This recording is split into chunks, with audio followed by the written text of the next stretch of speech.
మెహర్ బాబాకి జై. అందరికీ జై బాబా అండి. ప్రభు ఇచ్చిన ఈ అవకాశంలో ప్రార్థనా గీతాన్ని లక్ష్మి గారు పాడతారు.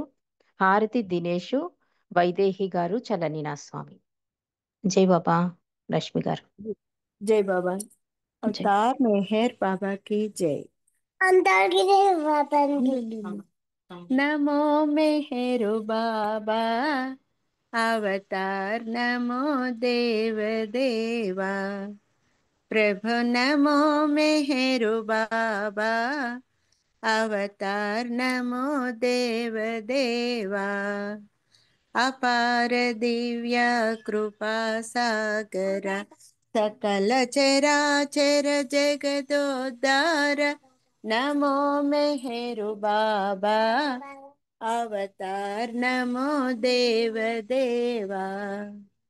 జోహారులివి శ్రీ మెహరు బాబా, మహిని జనించిన మానవ రూప, ఇహ పరానంద జీవనమీవ, భవభయ భంజన పరమ పావన। నమో మెహరు బాబా, అవతార్ నమో దేవ దేవా। అజ్ఞానాంధతనంతము చేసి దివ్య విజ్ఞాన దృష్టిను సంగి, అరిషడ్వర్గము అంతరింపగా, అవ్యయ మోక్షం అనుగ్రహింపుము। నమో మెహరు బాబా, అవతార్ నమో దేవ దేవా। प्रभु नमो मेहरु बाबा, अवतार नमो देव देवा। अवतार मेहर बाबा की जय। जय बाबा अंडी, थैंक यू। जय बाबा अंदरिकी जय बाबा।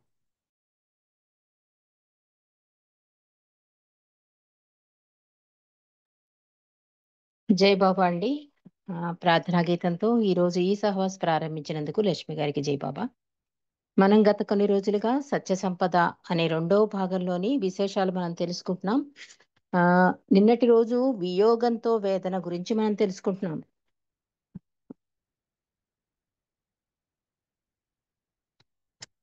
ఒక్క నిమిషం.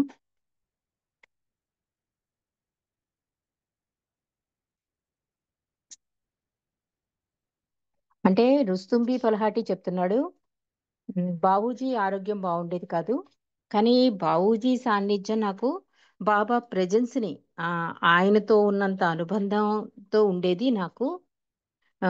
ఆయన ఒకవేళ విదేశాలకు వెళ్ళిపోతే, ఒకవేళ ఆయన అన్నట్లుగా నేను అక్కడే అంటూ ఉండేవాట, నేను విదేశాలకు వెళ్తే అక్కడ ఒకవేళ బాడీ డ్రాప్ చేసేస్తానేమో అని.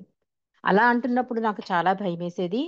ఎందుకంటే నేను బాబూజీ వెళ్ళిపోతే బాబా సాన్నిధ్యాన్ని మిస్ అవుతాను అనే ఆలోచన ఉండేది నాకు.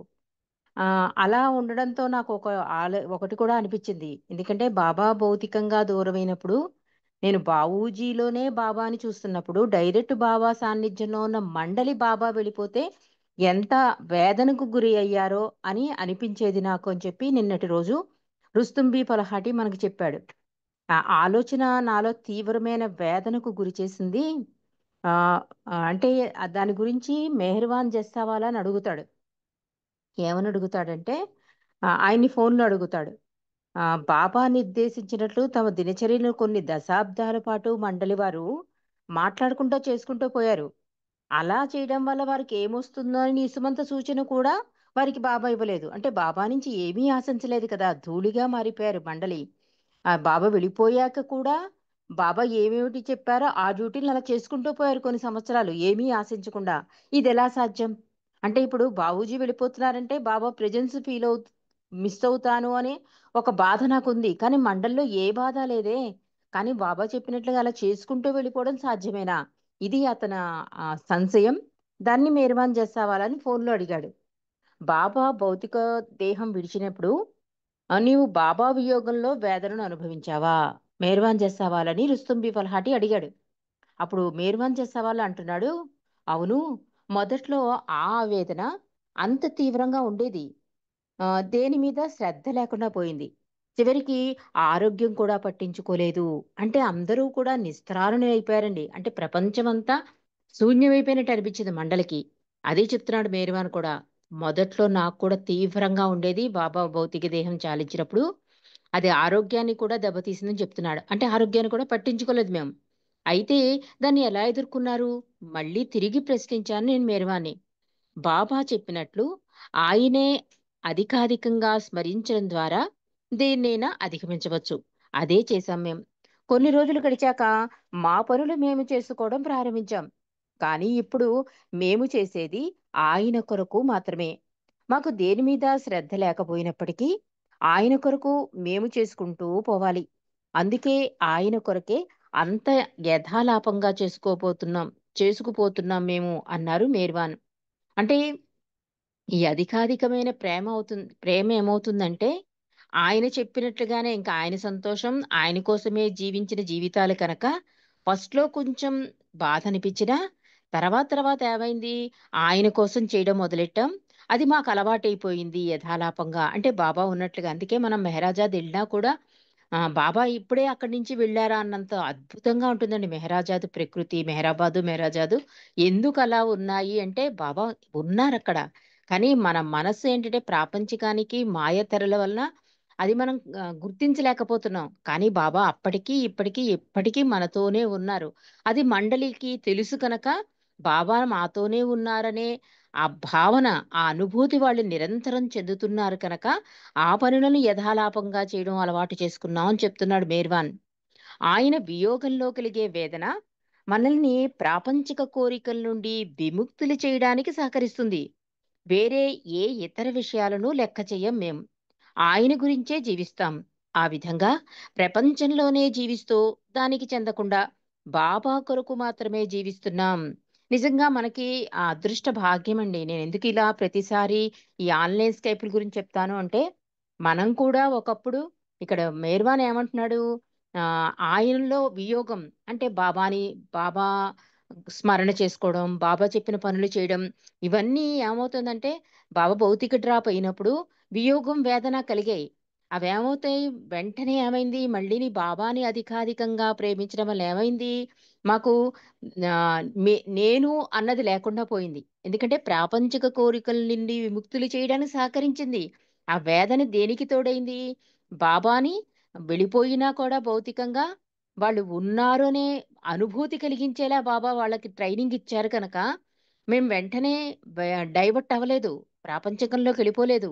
ఈ అధికాధికమైన ప్రేమ ఏందంటే ఆ వేదన వియోగం కూడా బాబా మాతోనే ఉన్నారు, ఇంకా ఇక్కడే ఉన్నారు అనే భావనతో మేము మా జీవితాన్ని ముందుకు తీసుకెళ్ళామని చెప్తున్నాడు. దానివల్ల ఏ ఇతర విషయాలు లెక్క చేయలేదు, ఆయన గురించే జీవిస్తాం.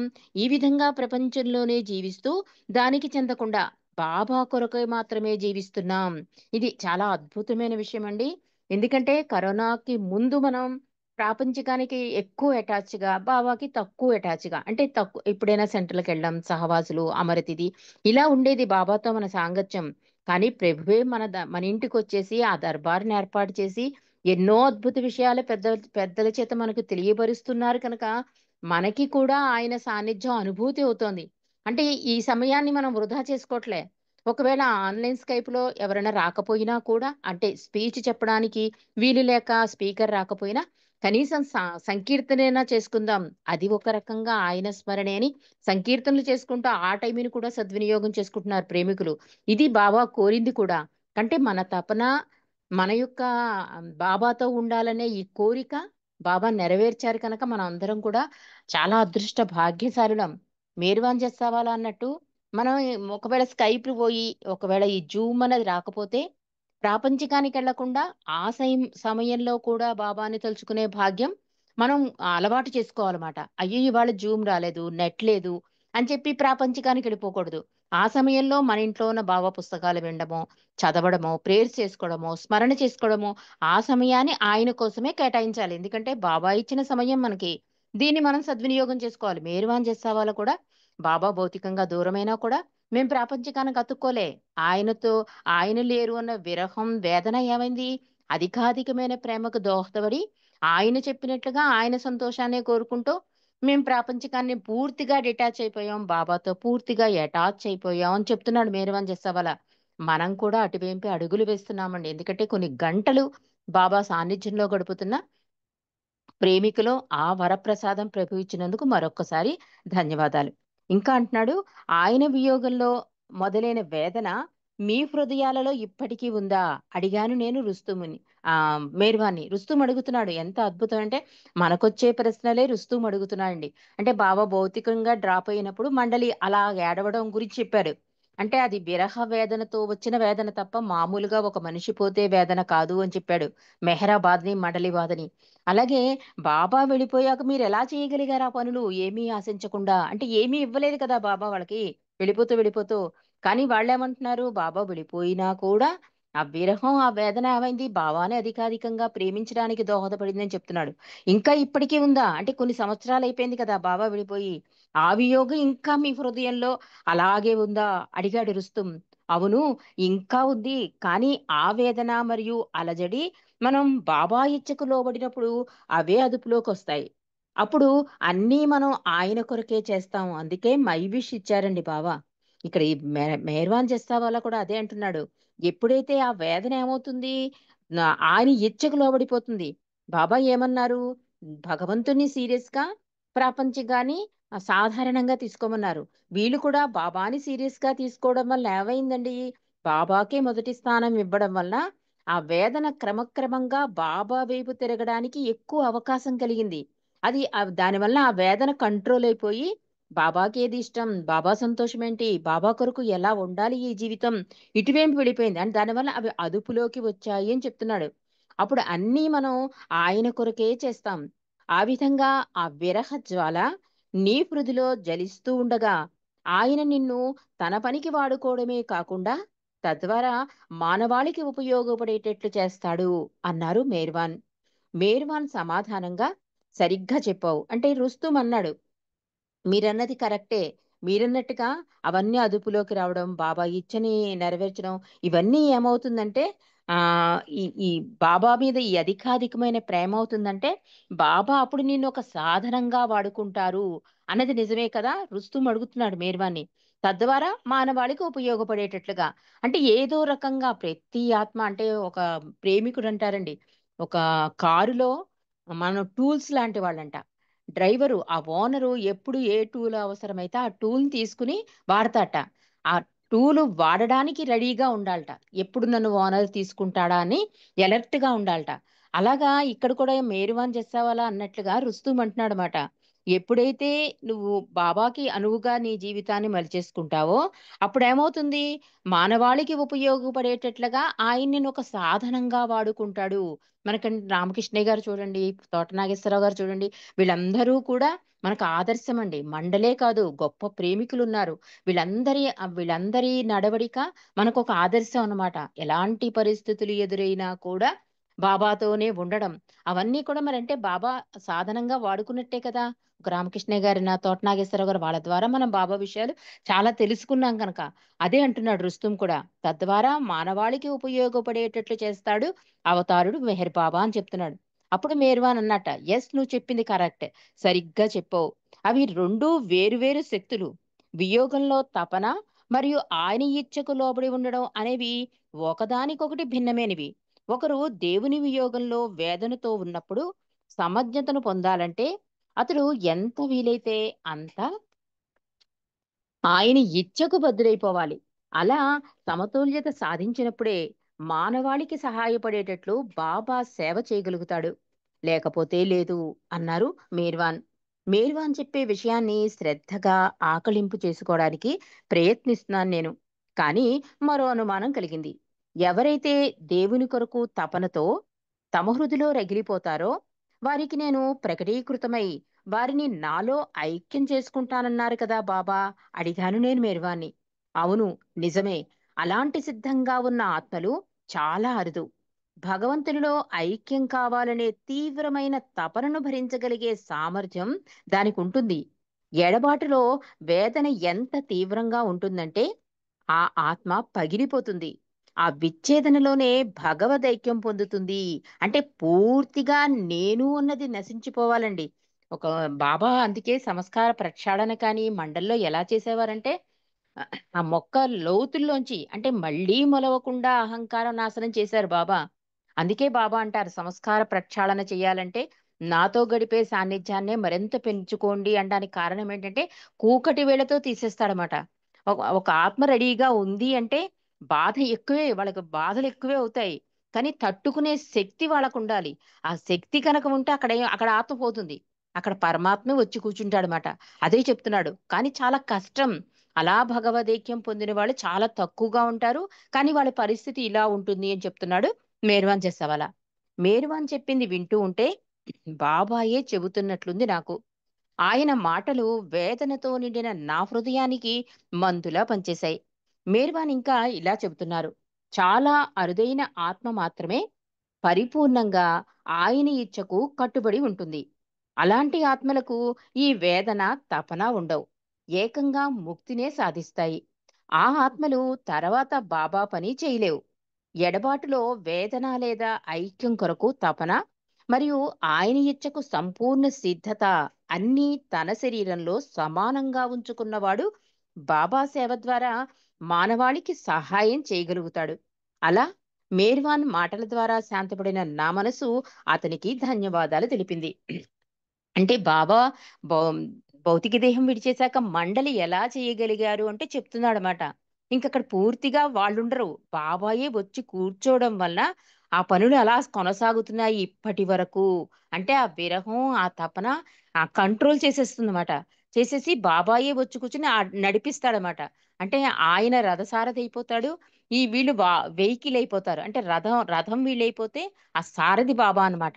కాబట్టి మండలందరూ అలాగా మనకి ఆదర్శప్రాయులుగా, మార్గదర్శులుగా మారడానికి బాబా నడిపిస్తున్న ఆత్మలండి. కాబట్టి ఇక్కడ మేర్వాన్ చెప్పేది కూడా అదే.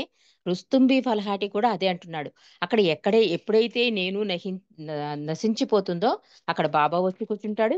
ఆయన సాధనంగా వాళ్ళని వాడుకుంటాడు. కాబట్టి మండలి పైకి కనిపించేవన్నీ కూడా మనం ఏమనుకుంటామంటే మామూలు మానవుల్లాగే ఉన్నారే, మామూలు మానవుల్లాగే మాట్లాడుతున్నారే అనుకుంటాం. కానీ ఇవన్నీ కూడా బాబా చేసిన దివ్య లీల, దివ్య క్రీడ అంటారు. కురుషత్తు కూడా. ఎందుకంటే మన సంస్కార ప్రక్షాళన కోసం మండలిని ఒక సాధనంగా వాడుకుంటున్నాడు అవతార పురుషుడు. ఇవాళ మనకు ఆ విషయం రుస్తుంబి ఫలహాటి మేర్వాన్ జస్సవాల ద్వారా మనకి తెలియజేశారు. మరి నెక్స్ట్ అధ్యాయంలో గడుపుతామండి. సంగీతం మరియు కళలు భగవంతుణ్ణి చేరుస్తాయా? దీని గురించి మనం తెలుసుకుందాం. ఒక ప్రేమికుడు ఒకసారి ఇరిచిని ఇలా అడిగాడు. సంగీతం మరియు కళల ద్వారా భగవంతుని ఉనికిని ఎలా అనుభూతి చెందగలం? అడిగాడు ప్రేమికుడు ఇరిచిని. ఇరిచి చాలాసేపు మౌనంగా ఉండి నెమ్మదిగా సంగీతం మరియు కళలు దేవుని ఉనికిని అనుభూతి చెందేటట్లు చేయలేవు. కానీ కొన్ని సందర్భాలలో ఆ కళాకారుడు లేదా సంగీత విద్వాంసుడు తన పనిలో పూర్తిగా మునిగిపోయినప్పుడు తనను తాను పూర్తిగా మర్చిపోతాడు. ఎప్పుడైతే నేను అనేది లేని స్థితి ఉంటుందో అప్పుడు భగవంతుని ఉనికిని అనుభూతి చెందుతాం. చాలా అద్భుతమైన విషయం. అంటే మనం సంగీతం భగవంతుని దరిచేర్చేస్తుంది. ఒక పాట పాడేస్తే అలా అనుకుంటున్నాం కదా! అక్కడ ఏమవుతుంది? సంగీతం లేతే నేను పాడుతున్నాను. అక్కడ నేను వచ్చి కూర్చోవడం వల్ల ఏమవుతుంది? సంగీతం అయితే కళలు గాని, సంగీతం గాని ఎప్పుడూ కూడా భగవంతుని దరిచేర్చవు. కానీ ఒక కళాకారుడు తాదాప్యం చెందుతాడు చూడండి. అక్కడ నేను భగవంతుని కోసమే పాడుతున్నాను. భగవంతుడు నేను తప్ప ఇంకెవరూ లేరు. ఇది ఒక అద్భుతమైన విషయమండి. మనకి గోపి గారు తెలుసు కదా! పిల్లలందరికీ ఒకసారి ట్రైనింగ్ ఇస్తూ పాడేటప్పుడు ఎలా పాడాలో చెప్తారాయన. మా మెహర్ శశాంక్ మా అబ్బాయికి చెప్పారు. ఏంటంటే ఒక పాట పాడుతున్నప్పుడు ఒక ఎంఎస్ సుబ్బలక్ష్మి కానీ, బాలమురళి గారు కానీ అక్కడ భగవంతుడు తప్ప అంటే అక్కడ ఆడియన్స్ కోసం పాడరట వాళ్ళు. ఈ పాటని చాలా సార్లు ప్రాక్టీస్ చేస్తారట. అంత అనుభవజ్ఞులైనా కూడా. ఆ తర్వాత వాళ్ళు స్టేజ్ మీదకొచ్చాక ఆ భగవంతుడు వాళ్ళే తప్ప ఇంకెవరు కనిపించట వాళ్ళకి. అలాగే సాక్షాత్తు అంత ఎక్స్‌పీరియన్స్ ఉన్న వాళ్ళే అన్ని సార్లు ప్రాక్టీస్ చేసి, అంత నిబద్ధతతో ఉన్నప్పుడు, మనం పాడుతున్నప్పుడు బాబా చెప్పారు కూడా. నా గురించి పాడినా, నా గురించి హారతి, ప్రేయస్సు ఏం చేసినా నేనక్కడ వచ్చి కూర్చుంటాను అన్నారు. కనుక బాబా నువ్వు తప్ప మధ్యలో ఇంకెవరు ఉండకూడదు. ఇంకెవరు కనబడకూడదు. అంత నిబద్ధతతో, అంత శ్రద్ధగా బాబా కోసమే మనం సంకీర్తనలు చెయ్యాలి అని చెప్పి గోపి చెప్పాడండి పిల్లలకి. అది అంటే పిల్లలందరికీ, మా శశాంకికి కూడా. అంటే ఇలా చెప్పడంలో ఉద్దేశ్యం ఏంటి అంటే, మనం ఒక పాట పాడుతున్నప్పుడు అంటే సాధారణంగా మాయలో ఉంటాం కనుక వాళ్ళు మెచ్చుకుంటారా? బాగా పాడానా? బాగా వచ్చిందా? ఇలా అడిగేస్తూ ఉంటాం. అసలు అలాంటివి అడగకూడదు. బాబా అంటారు, "ఒక అవకాశం నీ దగ్గరికొచ్చాక అదే నేనిచ్చిన మెప్పు. అదే సర్టిఫికేట్. ఇంక మళ్ళీ వేరే మెప్పెందుకు నీకు" అంటారు బాబా. అంటే ఆల్రెడీ ఒక అవకాశం మనకొచ్చేసినప్పుడు ఏ సర్టిఫికేటు మనకక్కర్లే. భగవంతుడే మన్ని మెచ్చుకుని ఇచ్చిన అవకాశం.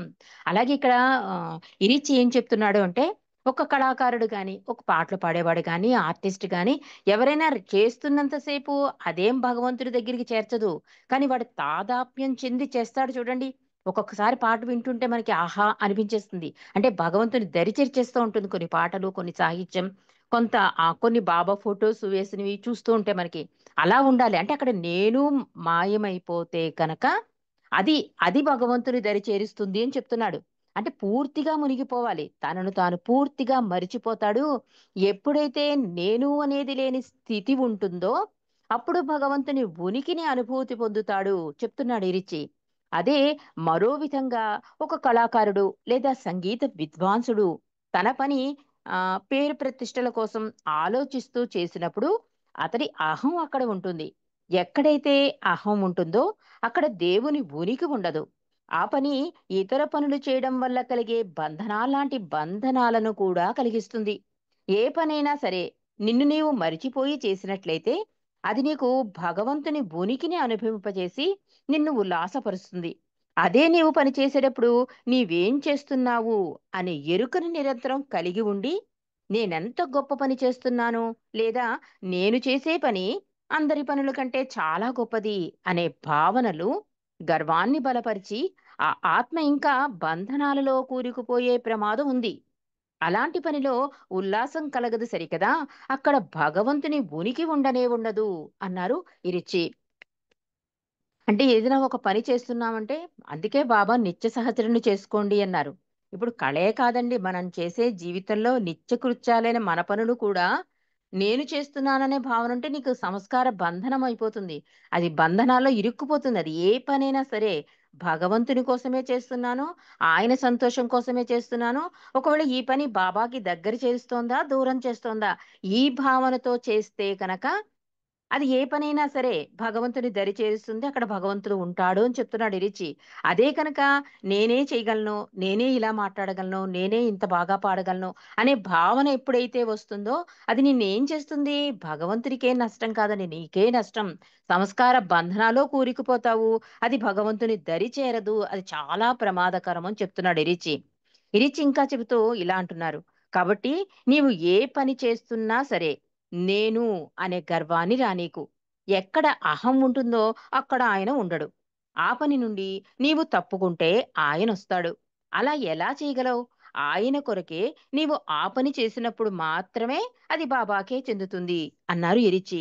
ఇరిచి మాటలను ఇంకా కొనసాగిస్తూ కృష్ణ అనే మస్తు కథ ఒకటి చెప్పారు మాకు చెప్తున్నాడు రుస్తుం.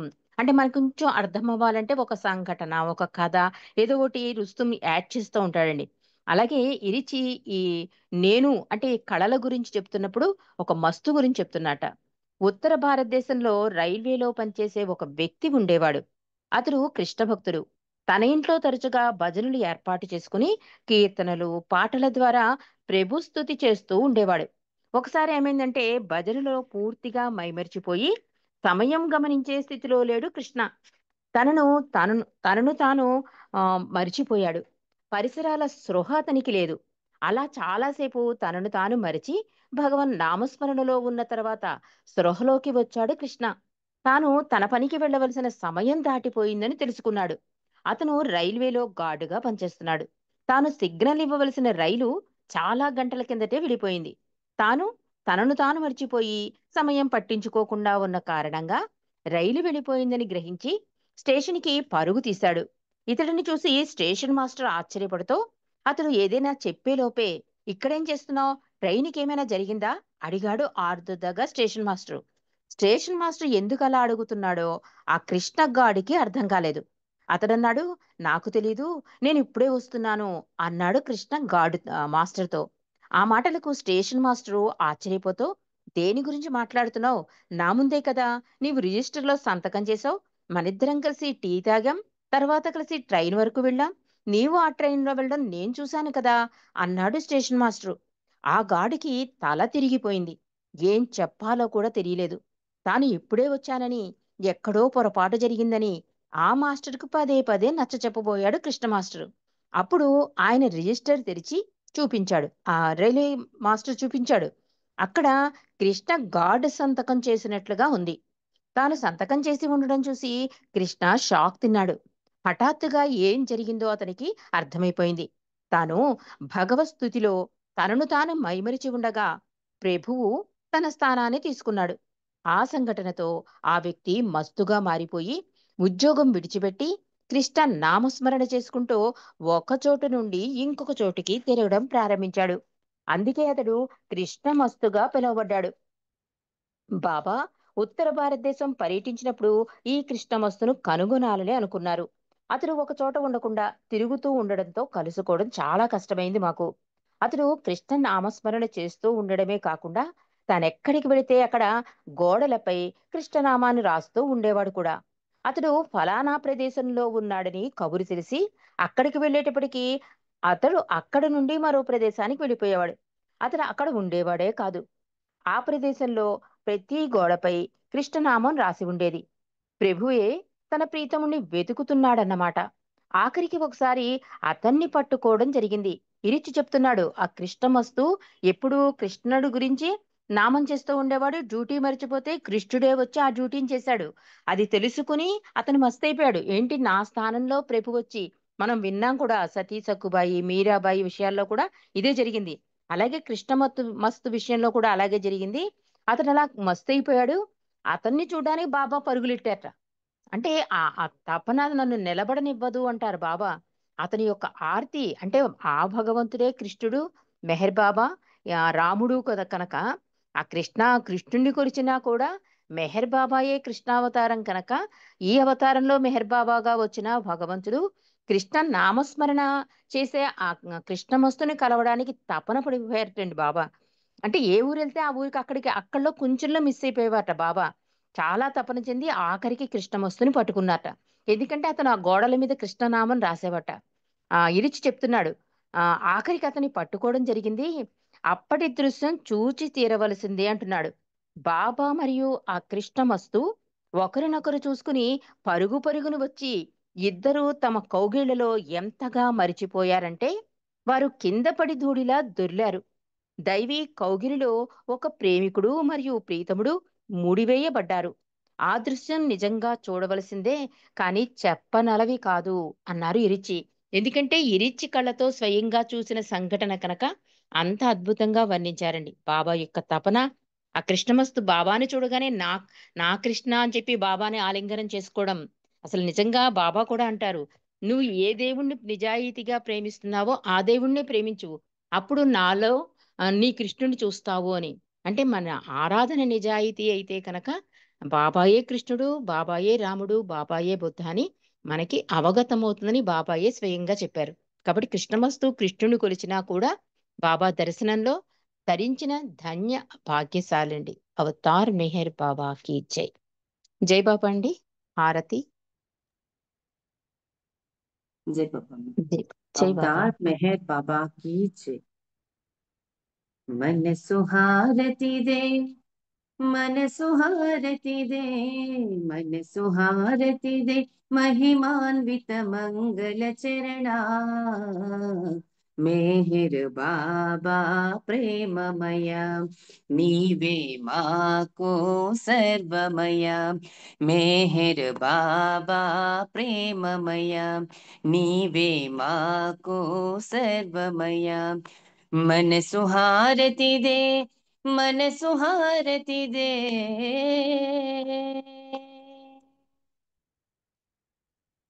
श्रीकरमौनि सुन्दर रूपं, शुभकरमौ आनन्द स्वरूपं।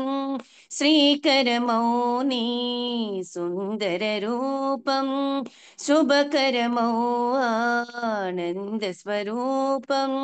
विमल दया गुण प्रेम स्वरूपं, विमल दया गुण ప్రేమ స్వరూపం నిరుపమ తేజో విలసిత సత్య స్వరూపం మేహరు బాబా ప్రేమమయ నీవే మాకు సర్వమయ మేహర్ బాబా ప్రేమమయ నీవే మాకు సర్వమయ మనసు హారతిదే మనసు హారతిదే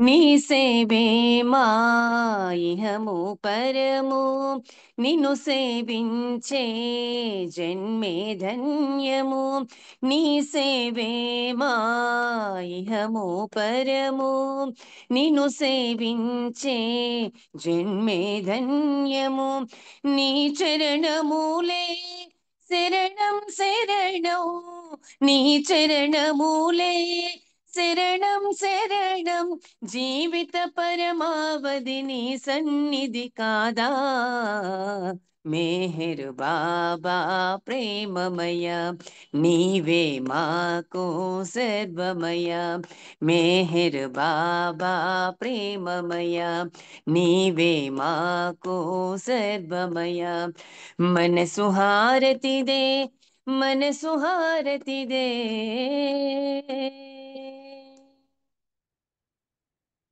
మానస చోరా మదిగై కోరా శాశ్వత మౌని దరిరాణీరా మానస చోరా మదిగై కోరా శాశ్వత మౌని దరిరాణీరా అంజలితో మా మనసులు నీకు అంజలితో మా మనసులు నీకు హారతి చేసాము నేడు మౌన స్వరూపా మేహరు బాబా ప్రేమమయ నీవే మాకు సర్వమయ మేహరు బాబా ప్రేమమయ నీవే మాకు సర్వమయ మనసు హారతిదే మనసు హారతిదే మనసు హారతిదే महिमान्वित मंगल चरणा मेहर बाबा प्रेममया नीवे माको सर्वमया मेहर बाबा प्रेममया नीवे माको सर्वमया मनसु हारति दे मनसु हारति दे అవతార్ మెహర్ బాబా की जय జై బాబా అమ్మా థ్యాంక్ యూ అందరికీ జై బాబా వైదేహి గారు జై బాబా. జై బాబా చల్లని మా స్వామి సెలవీయవయ్యా నీ సేవకై మేము మరలవచ్చెదమయ్యా చల్లని మా స్వామి సెలవీయవయ్యా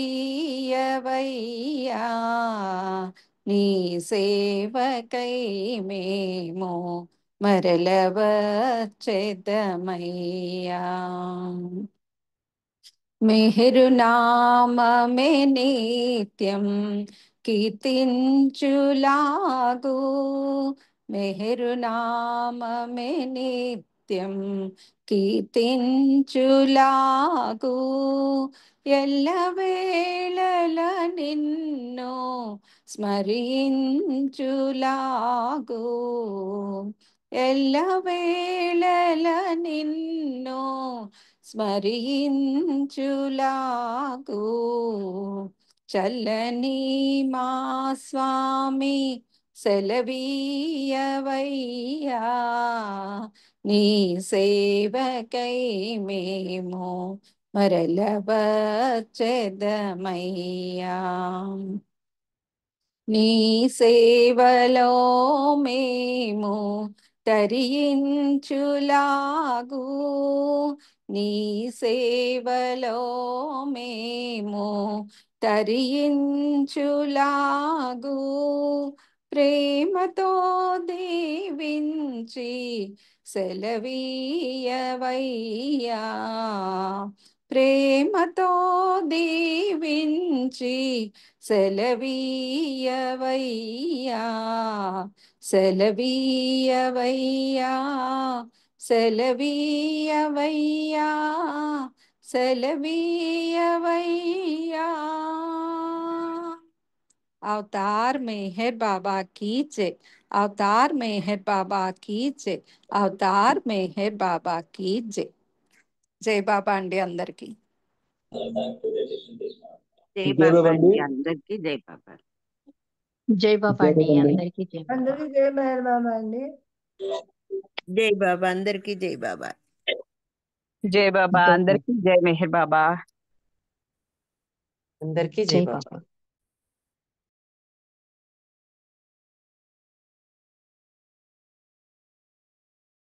జై బాబా అందరికి జై బాబా.